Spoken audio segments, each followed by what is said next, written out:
I was just going to ask you, how did you get into this coaching sort of Okay. field? So when I got my diagnosis in 2015, I was attached to there was a hub, right? There was an ADHD hub. And as part of their multidisciplinary team, they had a coach on board. And before this, Archie, I had done like extensive therapy because I had struggled with my mental health for years before I had known ADHD was a possibility for me. So they said to me, there's this thing called ADHD coaching. Would you like to give it a try? And I was like, sure, throw it at me, right? Because I was so open to it. And it worked really well for me.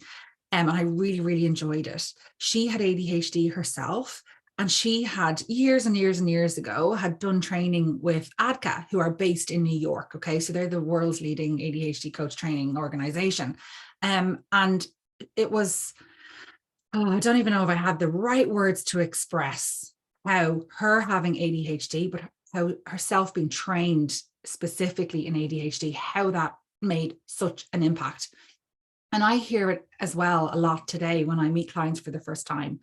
They feel seen and understood when they sit in front of me or any of my other coach colleagues, because a lot of other professionals, and it's not their, I'm not bad mouthing any other professionals. It's just that in their training, there's no specific training on ADHD. So it makes it really hard then, because the expectations that you have of the client sitting in front of you with ADHD doesn't connect with what is challenging for them. And this can often set the client back further, right?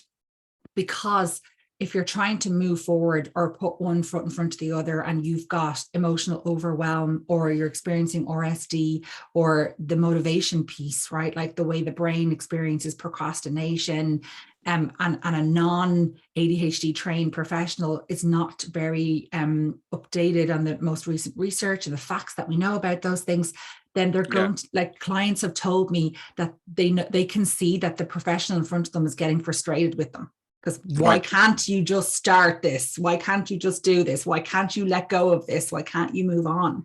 Right. And that doesn't create that safe space for clients, So you touched on, obviously you haven't got an NHS organisation in Ireland, have you? So we have... so what setup do you have over there?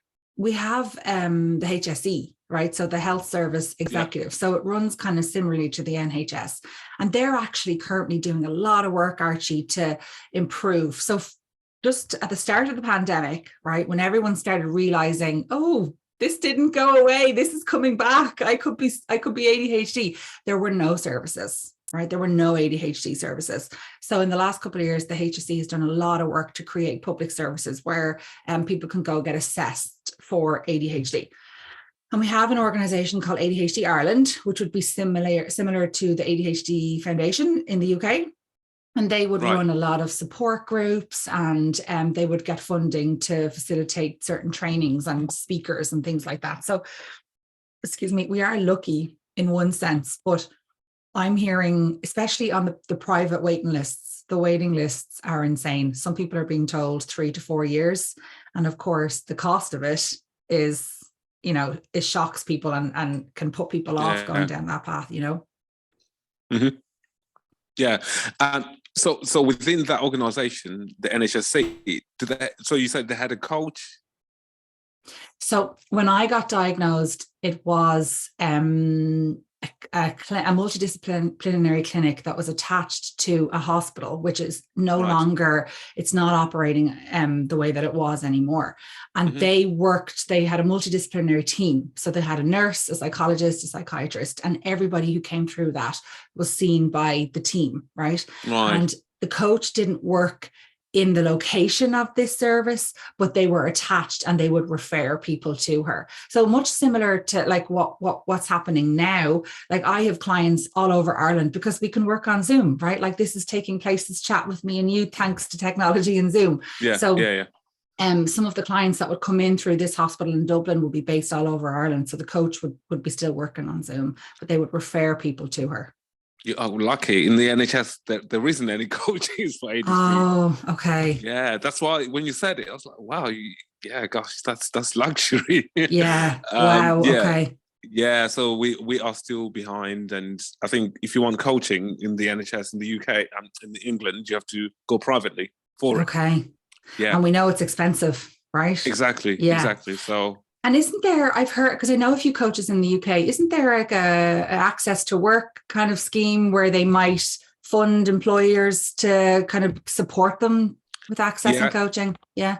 Yes, there is. That's something. I'm not sure whether they would send you to an ADHD specialty type coach, or right. Okay. I'm not quite familiar with that sort of route. But yes, that's one of the avenues that you can explore. But certainly, just talking in general, from what I hear from people, certainly when you've gone through the NHS, it's either you get once you've had your diagnosis, it's either medication.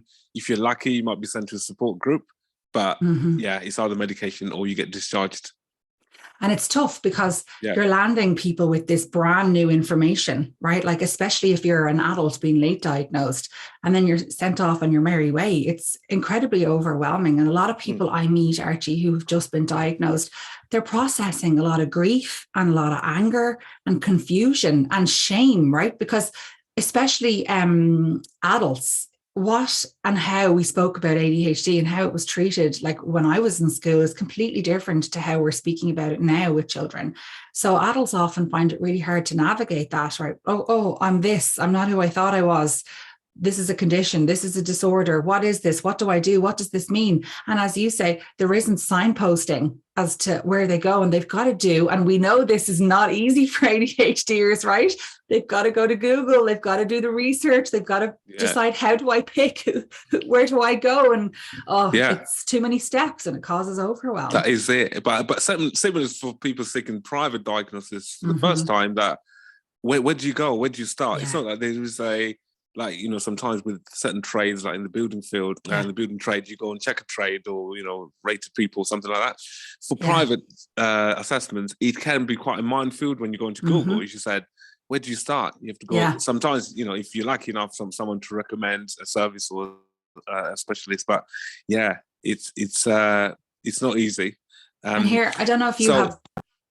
Sorry, I don't know if you have this challenge over in the UK, but we have like some psychologists and some psychiatrists, and sometimes people aren't always aware that a psychologist can't prescribe medication, that only a psychiatrist can. A lot of the psychologists we know would work really closely with the psychiatrist, others don't. And then people are kind of like, what? I've spent all this money and I'm not even going to get meds. Like, it's a really hard field to navigate. That is true. You know, that's something I wanted to do a podcast on, certainly, because I've heard certain people being frustrated by that, where they go to see a psychologist and get the diagnosis and then told that, no, you need to go and see someone else for prescribing. In some cases, that person that prescribes would prefer to do the assessment themselves before they can actually prescribe. So some people are then having to be reassessed. I know. Which is, again, having to pay more money for that. So, it's not easy. So for yourself, in terms of your journey living with it, so you were, if anything, we'll call you late diagnosed, because you were diagnosed in adults. So how was life just growing up, if you think back to, reflect back from pre-diagnosis? Okay. So our school system is primary school, secondary school, and college, right? So you leave the school system when you're 18, you go into college. I kind of sailed through, right? Like, with like, no one ever noticed anything. Excuse me.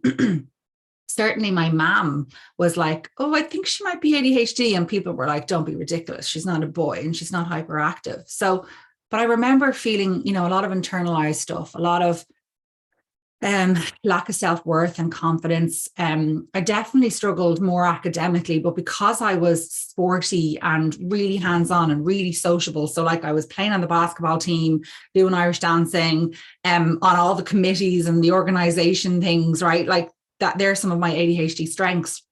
And people kind of like overlooked the struggle I would have had in the classroom.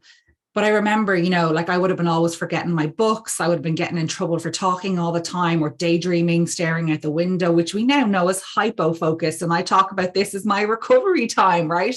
It's a protective method, taking me out of an environment that's not stimulating. And like my leave insert year, so we do pretty big exams in our final year, you're around 17, 18. I found that incredibly difficult.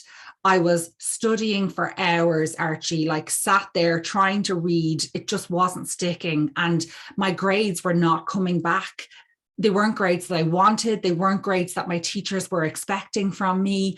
And they weren't grades that reflected the amount of work that I was doing. Okay. But I passed. I did well. I did really well. But I was exhausted, Archie. I was absolutely exhausted because I had worked so hard, right? And I had thought about taking a year out and I didn't. And I went into college and I was completely overwhelmed by college. I actually studied psychology for my first year. Right. I fell behind. I failed exams and I dropped out.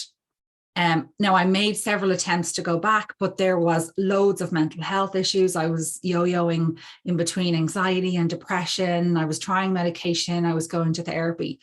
And I think I was like 27 or 28 and I had done so much extensive work on myself. And I was like, okay, so now I have a better sense of myself and things are a bit more regulated and I feel like I am living better.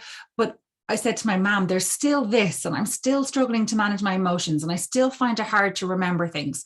And my mom said, well, when you were younger, I always thought about ADHD. So I went to Google, like what we were talking about earlier. And I was like, I was like, that's a bit of me. Yeah, that's a bit of me. No, maybe not that one. So I went to my GP and he referred me on to a private specialist, and then they referred me to the public hospital. So, the assessment was fascinating, brought me right back to my childhood. Like, obviously there's the interviews, the questionnaires, and then the kind of cognitive assessments on the laptop, right? And there was one which was mainly numerical, was numbers. And I broke down halfway through and had remembered all this stuff that I'd experienced when we were doing maths in primary school, right? Right. So yeah. My teacher would have given the class, oh, you've got 15 minutes to do sums 1 to 6, right? And I never finished them, Archie, never finished them. And he would also invite us up to the class one by one, right, to do a sum on the blackboard with the whole class watching us. So my surname begins with T, so I was sat at the back. So I had loads of time to prepare, okay? So that meant that I spent, when everyone else was going up, I was counting the heads in front of me and I was trying to figure out which number sum I would be doing so that I could practice it on my copybook before I had to go up to the blackboard. And then, of course, I was so stressed and anxious. I never got it finished. Went up to the blackboard. I was already like a sweaty mess, like really stressed, really worried. I was crying, floods of tears coming down my face, couldn't see the blackboard anymore. And I was up there for what felt like hours, Archie, and the class were behind me moaning, going, can you just sit down? Can you just sit down? Yeah. It was horrible. Like, it was traumatizing. Oh. And my belief from that was, I'm bad at maths. I can't do maths, right? Interestingly enough, Archie, they took me out of class to give me resource hours, right? So you have smaller groups and you're getting extra support for different areas that were difficult to you, okay?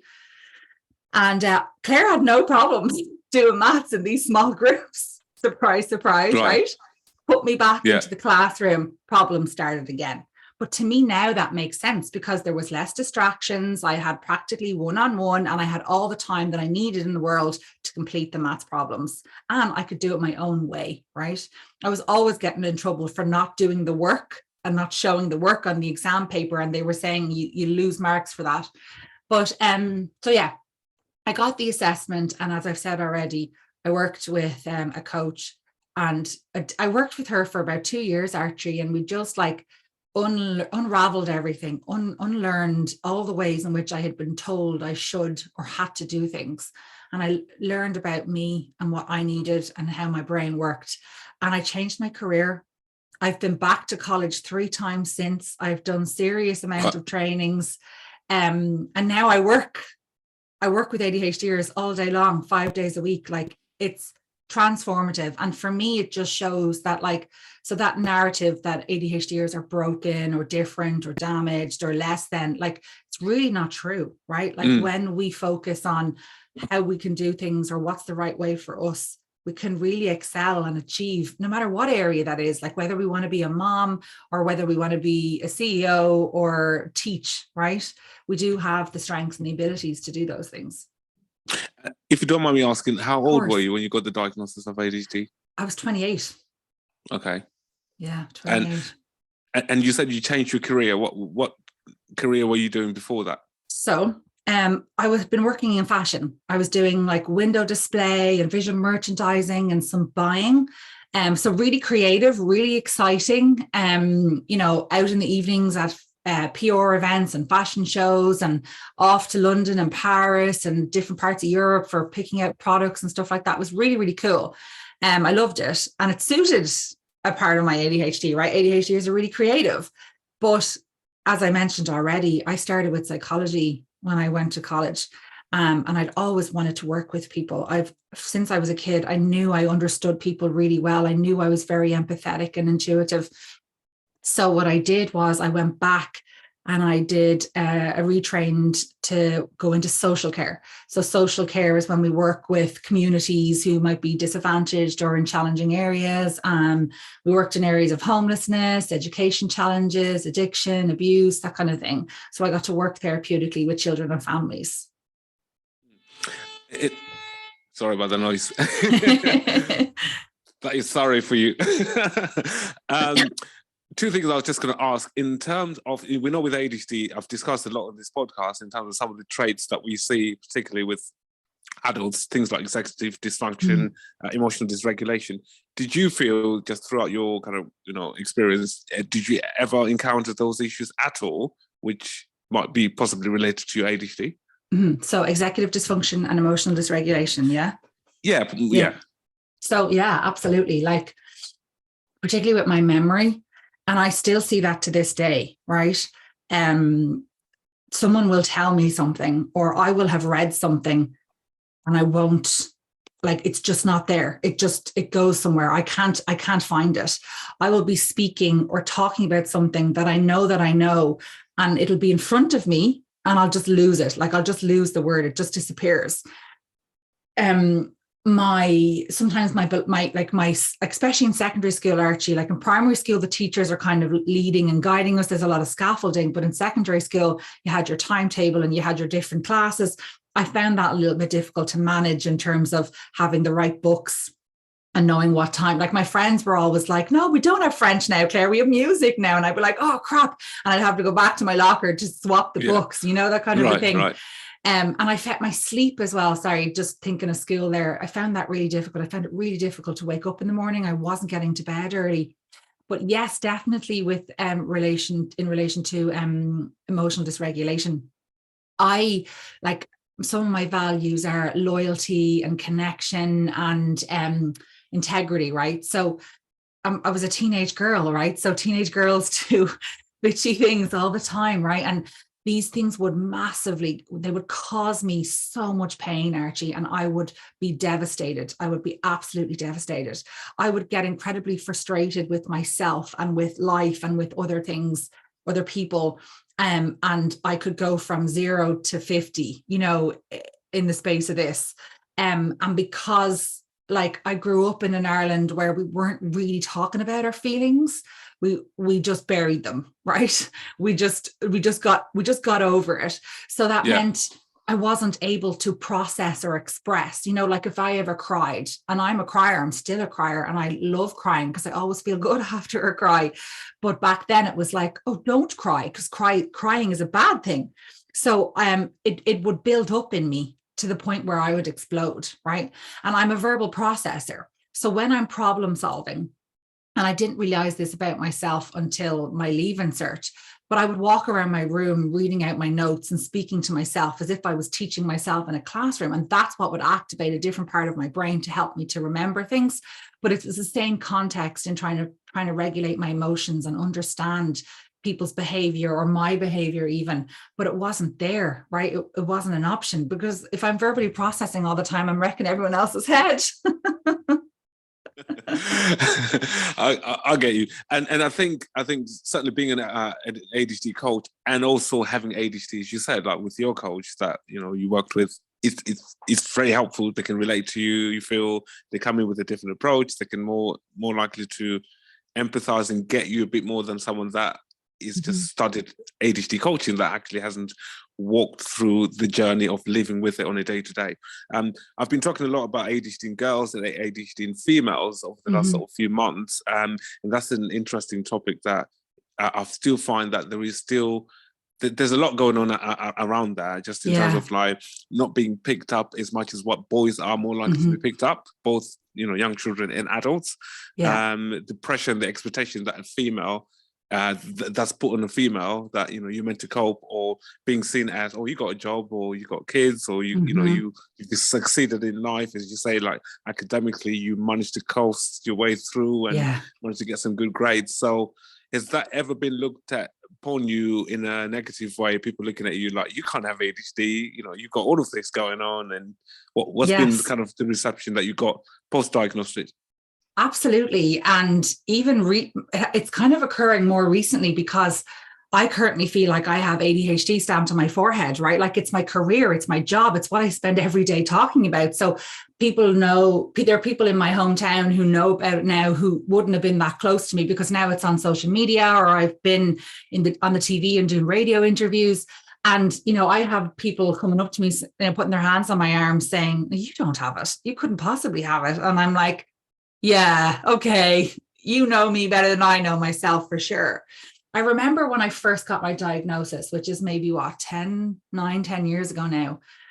I didn't come running out and telling everybody at the time. I gave myself space to process it, but I do remember people going, huh?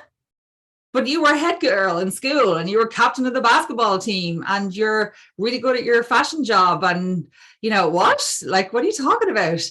And as I started to explain it, they were like, that's interesting. I always just thought you were really emotional or really away with the fairies. And I'd be like, no, it's actually a thing. Like, and it create challenge for me that you might not see, because I'm masking, or I'm, you know, overcoming things. And one thing actually that my friends would have commented on, especially when I was in my 20s and struggling with my mental health, you know, I would forget that we had meetups planned, and they would be so annoyed at me, Archie, or I would need to cancel like last minute because I was overwhelmed or overstimulated.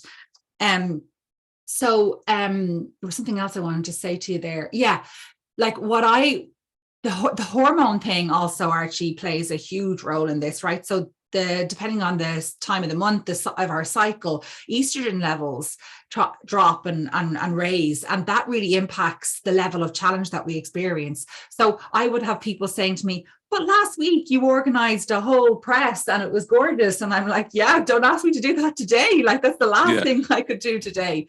And that also, as it fluctuated, that also impacted sleep, food, energy, you know, and all of those things impacted what you did and how you felt about yourself. And what was the other thing now? I'm having an ADHD moment where I was telling you about, where it's in front of me, but I can't actually. What was the second part you said? Oh, yeah. So it goes missed, right? Oh, yeah. I was speaking to an amazing doctor in the US, Bill Dodson. He was at conference. I'm not sure if you attended his lecture. It was phenomenal. He's doing incredible work on rejection sensitivity dysphoria. Now, I will have male clients who talk about this as well, but at the moment they're speaking about it a lot in relation to women and girls because of the emotional element. But he was saying to me, you know, the research that backs up the DSM and the way we assess people, there's no research done on it in women and girls. It's all, you know, like the forming of ADHD in what we understand it to be today was done on boys, right? So it's not like there's no continuum into how this presents in adulthood. And because of that, because people don't have this clear description, it's like long COVID, right? So I also experienced long COVID, and people were like, that's not a thing. It's not in the dictionary. The doctors don't know what that is. Yeah, you're right. Just because the doctors don't know what it is means it can't exist, right? Yeah. So yeah, it can be challenging because it's kind of got a gaslighty effect, right? Like if somebody is telling you this is what's real for me, and then somebody else comes along and they're like, no, you know, you're disempowering a person. And like that, it's also important to mention there's a lot of people who are self-diagnosing at the moment. And I think that is so valid. Like because we've got so many services online, it's great. You can do questionnaires and assessments and get a sense of this and have a better security around it before you bring it to your GP and pay the high fees to get assessed. But I think I think it's difficult and it's damaging, but at the same time, when people are so used to having evidence-based proof, right, that experience-based, they don't value it in the same sense as they do evidence-based, right? Yeah. And just if I would come to you personally, just having had the diagnosis and the work that you do as well, working with, is it adults you mainly work with? So I work with a mixture of all ages because, like what we mentioned earlier, there's not a lot of follow-up or supports for after it, after you're diagnosed. So I work with kids, and I love that I work with a mixed group of ages because my day is always different, right? I work with kids who are studying for their secondary school exams. I work with a group of people who are in college, so they're trying to navigate the new system. And then I work with adults as well. So I feel very lucky. It's nice, right? It's nice to be seeing it at the different ages and stages. And I often think, when I'm speaking to the younger people, I'm always like, how can I get them to sit in front of my adults? Because the adults grew up in a different education system and a different society than what the kids are nowadays. And the kids that I see, they're owning this. They're wearing this like a badge, right? Like they're like, I'm neurodivergent, I'm ADHD, take it or leave it. And this is what I need. And this is how I do it. And it's so empowering. I know. You'd see it as well. Yeah. And then the adults are like, oh, this is shameful. This is negative, so I'd love to sit them both in front of each other. It's touching on that. Certainly, if you look on social media, go on TikTok now, and young people speaking openly, being proud of having this diagnosis, and I think the future's bright. Certainly, from the way that these young people are going to grow up and become adults, there's that embracing of their differences and celebrating having ADHD, being neurodivergent, and things like that. What is it that you found helpful for yourself, just in terms of managing your ADHD post your diagnosis, and just on a day-to-day? Because I know you put out lots of content on your social media, which is great. So for anyone listening out there who might be struggling with ADHD, maybe they've tried medication, maybe it's kind of helped or it hasn't helped, but from a coach's perspective, things that you've applied for yourself, that you do on a day-to-day, that can just help with their symptoms. So this is more for a general question, really. Okay. So obviously we know the pills don't teach the skills, and sometimes medication can be scary because it's hard, the side effects, and you've got to do a trial and error. But for me, routine with my sleep is really important, right? We know that when we get into bed, our brain starts to go ding, ding, ding, ding, ding, and it's wide awake and it can be hard to wind down. So I've got a really, I don't want to say strict, but I've got a step-by-step routine to get ready for bed, to transition for bed. And I try and wake up at the same time in the morning. And the first thing I do is go out to the back garden and I enjoy the sunrise, and I have a cup of tea or cacao, and I put my feet into the grass, right? So it helps to neutralize your nervous system. And then I'll make sure that I have breakfast, and then I'll take my meds. And that really sets me up for the day, Archie. If I don't have that, and I'm in bed till 8 or 9 or 10, I'm really sluggish, and it impacts my mood and my energy for the rest of the day. Also, if I skip breakfast, it massively puts my whole appetite out of sync for the rest of the day. I make sure that I get out in nature or exercise in some shape or form. If I go for a run early in the morning, my productivity and my concentration levels are through the roof for the rest of the day. And of course, we know that this all helps with mental health and mood. And then what I do is, when I'm working on projects, if I've got admin to do, say, I'll work in chunks. I always have a to-do list, and I will break those tasks down so that I can keep track of it. If I'm trying to navigate this up here, the PFC, the prefrontal cortex, I get overwhelmed and I can't figure it out, and I don't know where to start, and it's hard to prioritize. But I work in chunks of 25 minutes at a time, and then I'll give myself a break or I'll move to a task. So variety is really important, right? Keeping the dopamine there, keeping the brain stimulated. And I wouldn't work for more than 2 hours at a time, right? So I will take either a half an hour or an hour break to have a snack or to go for a walk. Now, obviously, That's not always possible if people are working in schools or offices. So what I say to my clients is you've just got to be a bit more fluid and clever. Like when I worked in an office, they used to think I had a bladder problem because I was constantly going to the toilet for movement breaks, right? One of my managers was like, "Are you okay? Do you need to go to see the doctor?" I was like, "No, I'm good."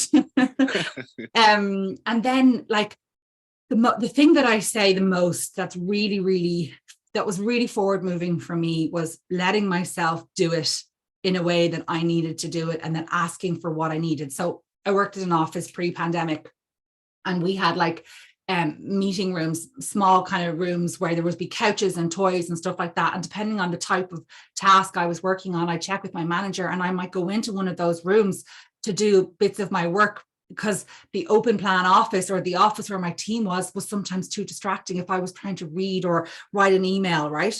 So it's just about learning about, you know, what's happening to you in your environment, and what are the things that you can implement to change this so that you experience more fulfillment, but more comfort in whatever it is that you're doing. That was the biggest game changer for me, right? Instead of knowing that like everyone else came in and did their emails, it was okay for me to do something different because I needed to get dopamine. I needed to have a full bucket of dopamine before I did things that didn't interest me. Another thing I do is I will rotate tasks. So I will, and sometimes it's annoying because you've got to spend the time, you've got to put the time in, Archie, to figure out, I get dopamine from this, I don't get dopamine from this. This is really easy for me. This is really hard for me.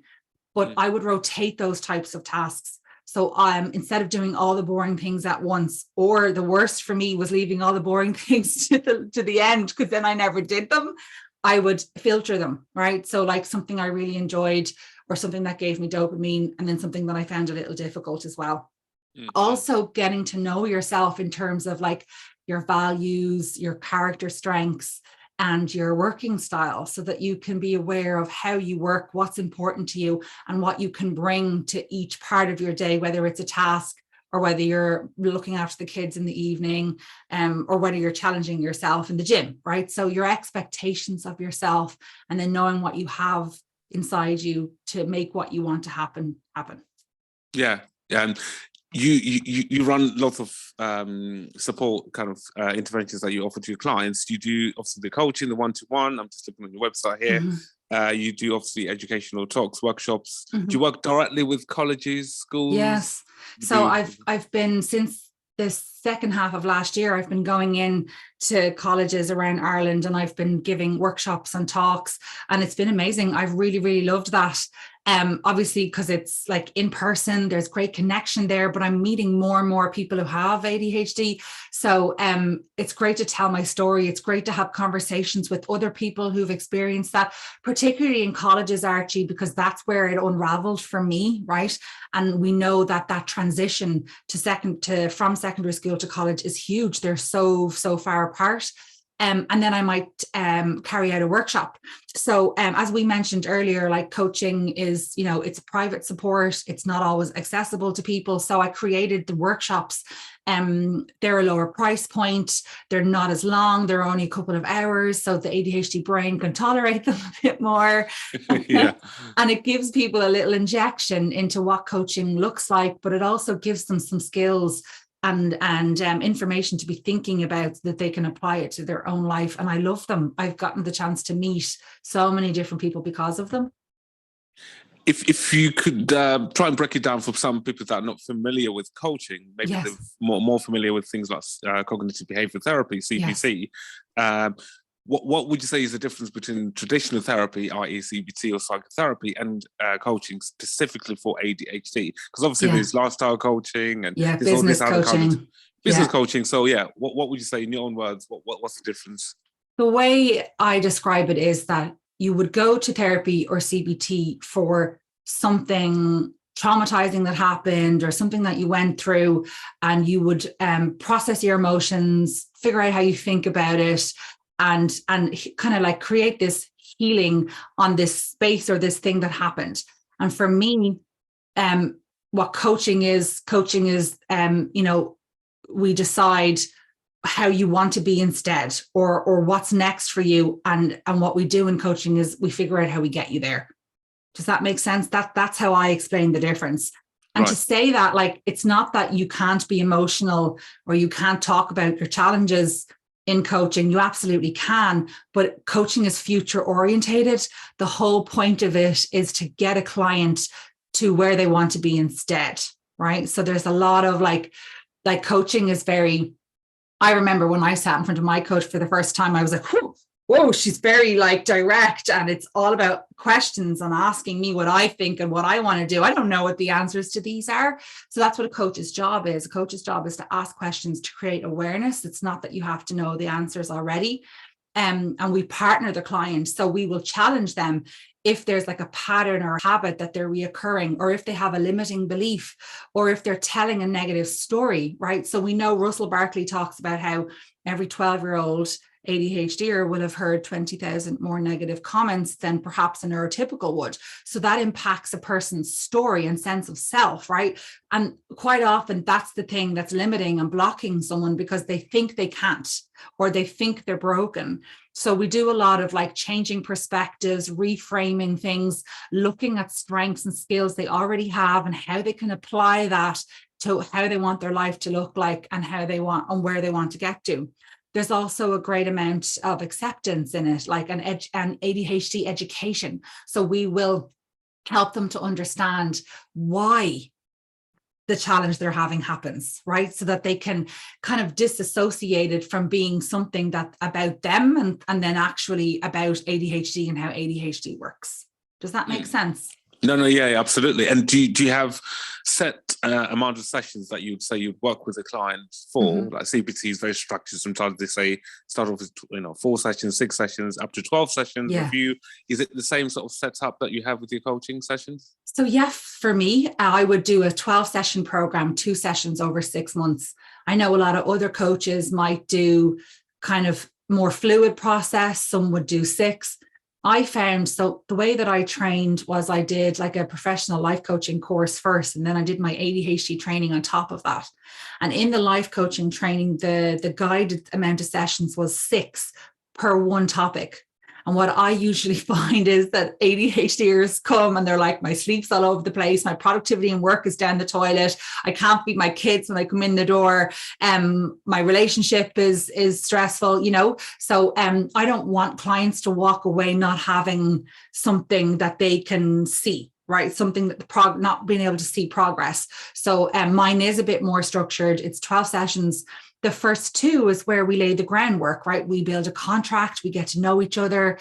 And that's what's great about coaching. It's not about like, I'm almost like a chameleon. Like, it's like I work to how the client needs, right? Every coach follows the client's lead.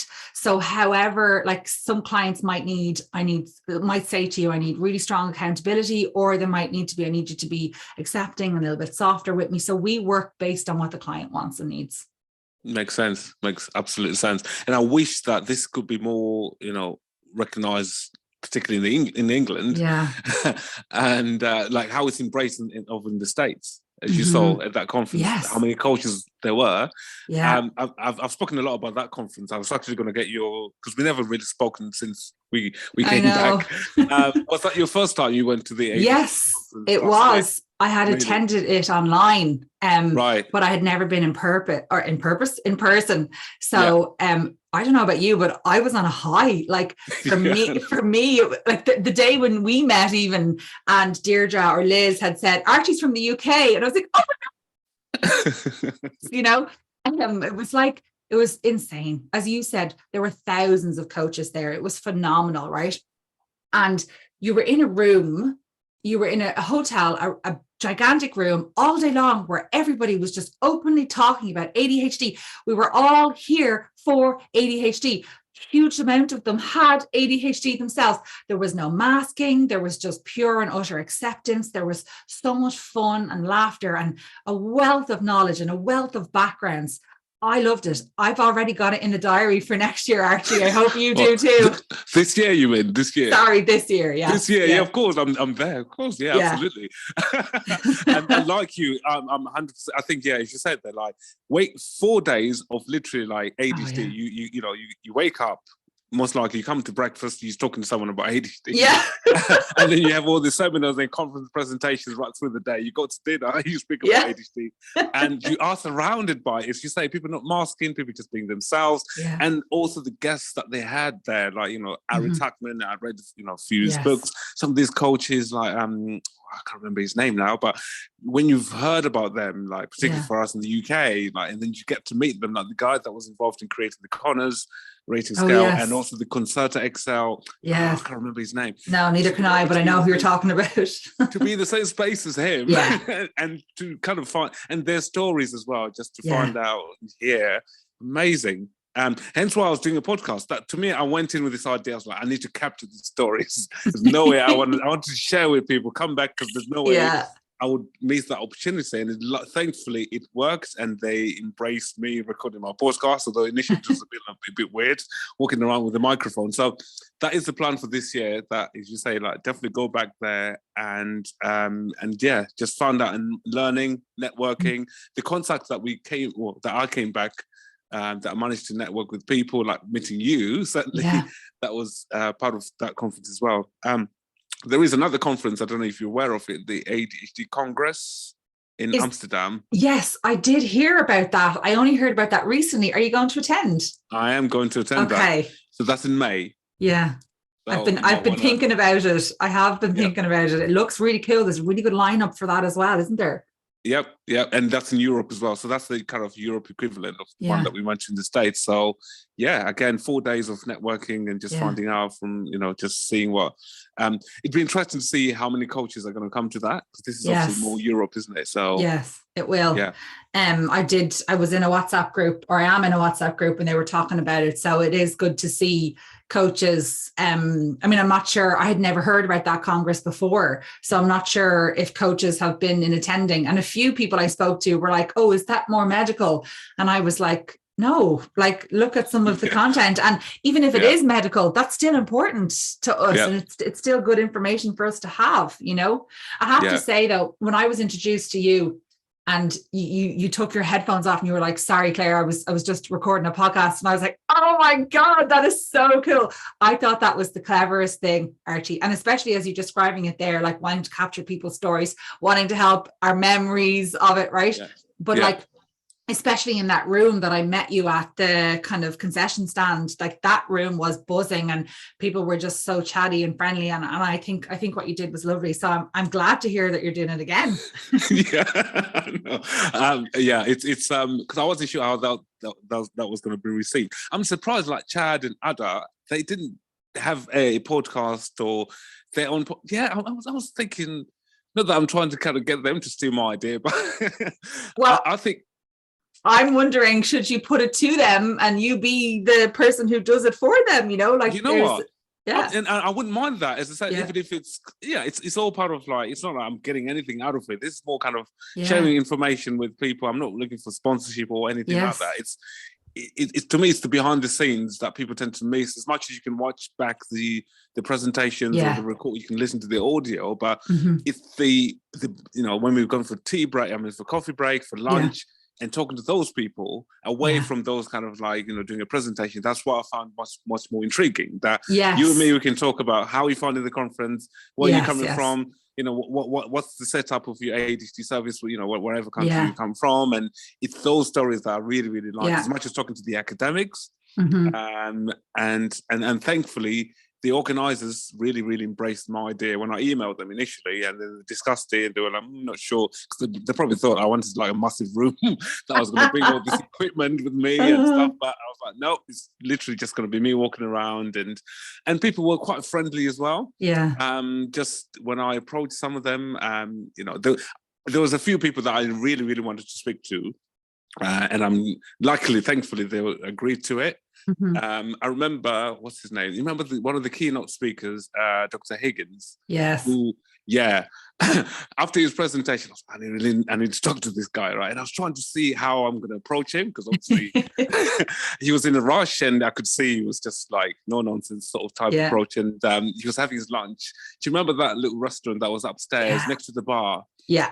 And I followed him, like, this is like me confessing to this. Finished his talk, like lots of people grabbing him and trying to speak to him, and you could see he just went to have his lunch, and he was by himself. And I didn't want to disturb him, of course, having his lunch. So I tapped him on his shoulder, and I was like, listen, I'm Archie, really amazed with the presentation you've done, and would you be able to spare me like 5 minutes just to have a quick chat and find out more about you and just ask you a few questions and stuff? And he sort of looked at me like a bit confused. He was like, "You're from the UK, right?" I was like, "Yeah." And then he was like, "I'll come and find you." And he was in a rush, actually. He was actually about to go and catch his flight. And we were outside having coffee. I'm not sure if you were there, and then next thing he came round and he was like, "You got 10 minutes. Wow. That's literally how it happened. And there's me like fluffing around with my bag, trying to connect the podcast. even doing the podcast, he was like checking the time. So yeah. So this is what people didn't realize. There was the funny moments that I was doing.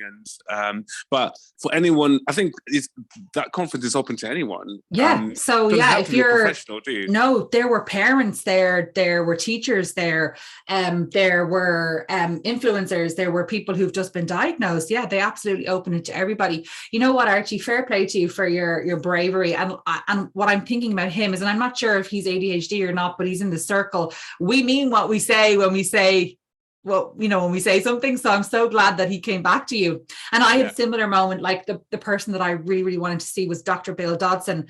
And his talk was the last talk on the very last day. It was packed. Like there were no seats left. People were sitting on the floor. There was a huge queue at the end to speak to him. And I was like, I am speaking to this man. This is why I'm here. I queued and queued and queued. And I could see him getting tired. And I just kept looking at him, and he was like, "You're the last person." And I was like, "Okay." And then when he saw I was Irish, he just started laughing, and he was like, "I was in Ireland recently, and speaking to him was the making of it, right?" But another moment I had, which was very funny, I was standing around talking to some people in a circle, and I was yapping away, didn't minding my own business. And then all of a sudden I was like, and the two people that were left were like, "Oh," and I was like, "You're Jessie, ADHD, and you're my lady, ADHD." Like, Jessica McCabe. No, Jessie Anderson. Right. Okay. Yeah. And then Jessie Anderson. Yes, yeah. And then Trina Hayes, right?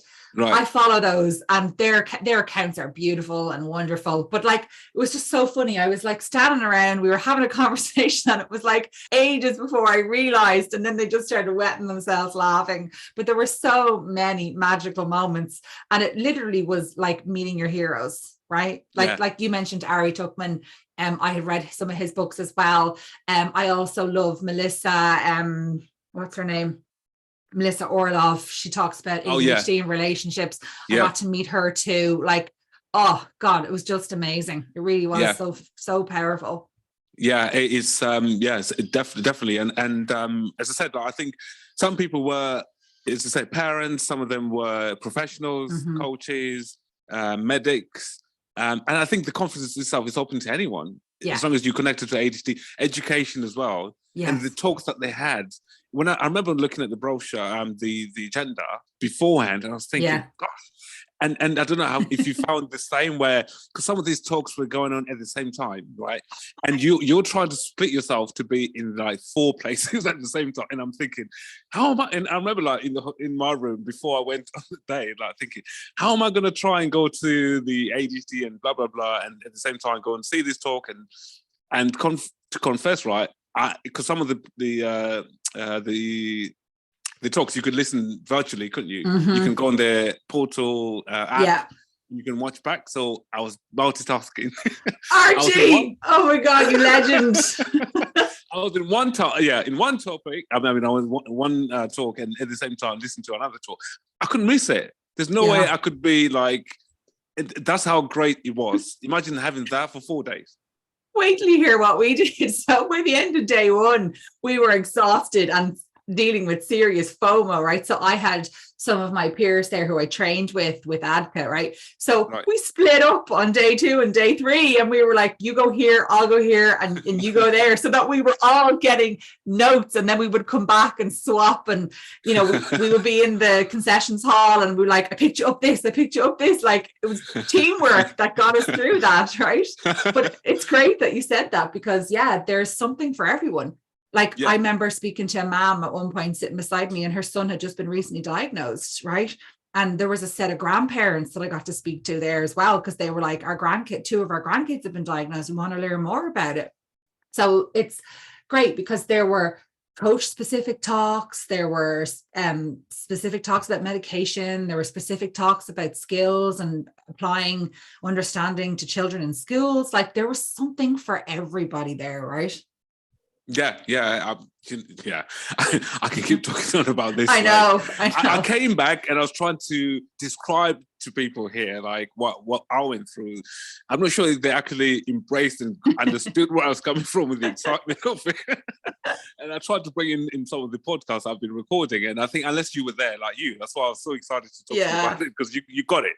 You could see it for yourself. So I'm hoping to capture the same moments again this year, which they've changed the date. So the ADHD conference, they've moved location now as well. It's always do every year. It's in Baltimore in the US. I think it's the 30th of November. Over 3 days. Last year it was like the week before Thanksgiving, I think, and people just found it too difficult. The tricky side is here it's quite close to Christmas for us. Well, sure, it's quite close to Christmas for everybody. So it's a big trip to make, and then have to, because like, I don't know about you, but like I had a 13-14 hour flight, like, with the changing of flights and airlines and stuff, but like I was having like withdrawals on plane on the way home, and like weeping with emotion and texting people and going back over things. It was one of the best experiences I've ever had, because like I was saying to some people, we don't have hotels this size in Ireland. So that alone was like, and the elevators in that hotel, they were like something from Willy Wonka and the Chocolate Factory, and we didn't even leave the hotel. Like, I didn't see Texas. I was in Texas for 5 days and I didn't see Texas. Like, oh no, I did on my last day, because my flight was late in the evening anyway. So because obviously conference finished on Saturday night, and flight was the following day in the evening. So I had a day in the afternoon to explore. Nice. I went on my sightseeing. I went on the the open top tour bus. Gorgeous. You were very clever. The weather was nice as well that day. So managed to see quite a lot of stuff around Dallas and stuff by myself, and took lots of pictures. But as you say, the 4 days, there was no point to leave, because the talks were up until like 8 o'clock in the evening as well, and people go and have dinner and network and and then start again the next day. Some people were going for walks. They were doing like the walk and whatever, meditation, something in the morning. I couldn't get out of bed for that. I was still like, I'm still catching up on sleep from the night before. Did you have one of those pretzels from the bar? Oh my God, Archie, they were making. I didn't. Oh my God. Okay. They were making these like freshly made per order pretzels. They were unbelievable. They were warm. They were so salty. I think I had about 100 in the 4 days that I was there. Like I've been to New York and they sell the pretzels on the corners, and I just loved them. I had wanted to try get a basketball game in, but I could not peel myself away from the people, I just couldn't peel myself away. But I remember getting into my Uber, and the driver was like, so what are you going to do when you're here? And I was like, well, I want to see this, and I want to see that, and I want to see this. And they were like, there's that's over there, and that's right beside your hotel. And I was like, so I think that created and get like a sense of, I'm not missing much. And it gave me permission to just stay and enjoy the hotel, I had thought about booking 3 or 4 days on, but Texas actually, it's not like going to New York or Florida or something. It's a different kind of environment, I think. So, but and of course, do you know what I did do, Archie? And everyone thought I was mad. I went for a swim in the pool on the roof. Did you? Yes. And it was gorgeous. I arrived early on the first day, and I just settled into the hotel and then went for a swim. And I didn't realize this, right? I was swimming around and the sun was setting. It was gorgeous. And then I turned around and I was like, oh crap, because all of the rooms, all the hotels, like everybody could see me. And then later on that night, there was a conversation at the table beside me, and me and my friends were started laughing. They were like, that was you, wasn't it? I was like, yeah. And then it was like the crazy Irish girl was swimming in December. And I was like, lads, the water was warmer than what we have in Ireland. I jumped at the chance. I went up the Reunion Tower, you know, that tower that was next to, did you manage to go up there? No, I didn't get to do it. That was literally like next door to the hotel. I know, Archie, that's how ridiculous it is. That was amazing. So you go up this elevator, like takes you to like, I don't know, 100 and whatever floor, and you can see the whole of Dallas. I went at night as well. Oh, and it's amazing. I took lots of pictures, and definitely for next spot, if you do manage to go to Dallas, that will be definitely a sightseeing place to go and visit. I did other places, like I went to the JFK assassination point, you know, the building and stuff. So thankfully, that's a good thing when you go into this, you know, hop on and hop off tour buses. Yeah, you can just drive around, and within about a few hours, you've seen everything. Yeah, you see really everything, and usually when people I remember the Uber driver telling me like, oh, you need to go to this place and they do amazing fries. You need to go to this place. So I had all these other places in my head. Like there's this Mexican place that was, I don't know, somewhere downtown. And I said to myself, I really, really need to go there, because a lot of people are saying, like, you definitely need to go to this. It's more like, I wouldn't say Taco Bay, but it's a Mexican place. But they do everything. Like if you like your Mexican food there. So I made sure that before I left, I had to go there. But there's me like with my Google Maps in Dallas, trying to find the place, like walking around. The good thing, Dallas is quite small. So got there. And you know, when you order lots of food, like there's me like going, can I have this? Can I have that? I remember on my table that there's all these little side dishes and all of these things that people said to me, try this, try that. I never got to finish it. But that was just an experience. I had even their local beer as well. I remember drinking that. Nice. So, where were you on that Sunday? On the last day? My flight was, I slept in until the last call for breakfast, Archie. And then I was hanging out in the foyer for about an hour, and then I had to go to the airport. My flight was kind of early enough on the Sunday. Like, I think it was at like 1 or 2. No, my flight was at 2 or 3. So I left the hotel at like 12, half 12. So I didn't left quite early. Yeah. I recorded the last podcast with Melissa Raskoff. Yes. So that was, because I've been trying to speak to her and we kept missing each other, because obviously she's one of the organisers. She's so busy. And we exchanged numbers. Similar to the other podcast hosts I had, we were doing things via WhatsApp. We were going like, whilst in a coffee break, they'll be like, okay, meet me by Starbucks at 3 o'clock. And we just find a bench and we start to talk and start recording. So that's what we did with Melissa. She was like, right, okay, my flight is at da-da-da-da. Can you come down to that restaurant bar that was downstairs for 9 o'clock? And there's me like, she gave me like 15 minutes to get ready, right? And we like tried to rustle up, quickly get dressed, and I missed breakfast because of that. So Melissa, I'm just saying it was worth it, but there's me having to go and find food elsewhere. But it was great. I think Melissa and the whole team, they managed to put together an amazing conference, and I'm looking forward to the one for this year. So anyone out there who's curious to know what we are raving on about, we're talking about the ADHD conference, which took place in Dallas, Texas last year, but they move around in the US. It's every year, and it's over 4 days, and it's jam-packed with presentations, talks, exhibition. If you anything new technology-wise in the field of neurodiversity, really. Like if you think about the exhibition hall, they had people with new medications that are soon to come out. The virtual reality software. Yes, that was cool. Eventually coming into the market in terms of using that for assessments and things. So so anyone who's interested in coming to this year, come and say hi to me and Claire. We're definitely gonna be there. I'm going to make sure I hang out with you next year, Archie, so I can get some sightseeing done.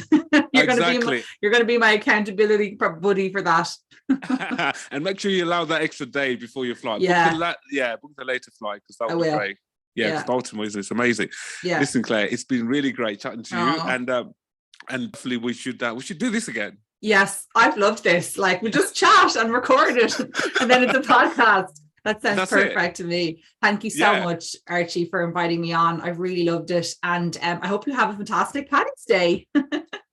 Yeah, of course. And you, absolutely. Do you know, I feel like missing out. It's on you, do you know? I know. We'll plan it better next time. Yeah. Let's plan it better next time. So for anyone else out there who wants to get connected with you, find out more about your services, do you want to maybe say your website, contact details, social media handles and stuff? Of course. So you can find me on www.internalconnections.ie, and my Instagram handle is at Internal Connections. And yeah, everything is up there. My whole life is up on the website and the Instagram. So please do take a look and say hello. And lastly, what is Internal Connections? I like that title. Yeah. Oh, thank you. So what I felt was, I mentioned earlier, I've always been empathetic, intuitive, and people are always telling me for my whole life, I'm too much. And I kind of felt that I feared that, and I became disconnected, right? So when I had undergone my coaching journey, I felt like I had been reconnected, but not reconnected to myself, to my brain, to my nervous system, and all of that is within us, right? And I feel that, like, when we have an understanding of who we are and how our system is working, like, we have control over our nervous system, right? And I feel, when I'm in tune and when I'm connected to me, it helps me to stay grounded. It helps me to make better decisions. It helps me to feel confident in different environments. And I was thinking about, like, I work with the heart and the gut and the brain. And I was like, internal. This is all about each individual client. It isn't about learning a set of skills that I'm going to tell you should do to be un-ADHD. This is about owning what's within you and being connected to it and leading from there. Amazing. Thank you. Great title. Yeah, it makes sense. and whereabouts in Ireland are you based? Which part of Ireland? So I'm just outside Dublin. I'm 20 minutes outside Dublin in a place called County Meath. Right. Okay. I've been to Ireland twice. The last place I came to, first of all, was Bangor. Is it Bangor? Yes. Amazing. Yeah, I went to. That was ages ago. And then the second time, they invited me to. How did it come about? So they were looking for. That was like 10 years ago now. I think in terms of someone that prescribes medication in the UK, who isn't a psychiatrist, who is similar to me because I'm a nurse prescriber, and they wanted to find out more about the system, how it works to have nurse prescribers, and certainly I think there was talks around the use of methylphenidate in Ireland that hadn't been licensed around that time when I went. So I was invited to the University of Dublin. Amazing. So you were in kind of UCD, or was it DCU? UCD. Yeah, amazing. And so the person that, what's her name again? She's not gonna be happy with me for getting her name. It wasn't Blonde Gavin, was it? No, Mary Claire Douglas. Lady called Mary Claire. She's she's assistant director of nursing and she's a psychotherapist. Okay, amazing. Yeah. So that's how we got connected. So I just went in thinking it's just going to be a small talk and a few people there. And I prepared a presentation. And I thought, okay, nothing major. And then it's only when I turned up there and it turned out to be anything but. So first thing, I walked into this massive conference room and I saw, and I thought, okay, maybe this is the beginning and maybe we're going to break out to maybe another smaller room or something like that. And I'll be ushered to the stage. Oh. And it was like a panel, like with 6 people on the stage or chairs, and I was going to be one of those people on the panel. Amazing, Archie. Yeah. So introduced as one of the keynote speaker. And I was like, keynote speaker. No better man, of course. But that's very Irish. Like I spoke on a panel on Wednesday and I wasn't really sure what it would look like and got there and went, oh God, so that's kind of an Irish thing, I think. You come and say a few words, won't you? No, you're the keynote. So and they had someone from, is it health minister or something? Like very like senior person, and gosh, wasn't Stephen Donnelly, was it?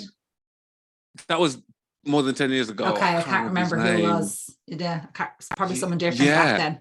Yeah.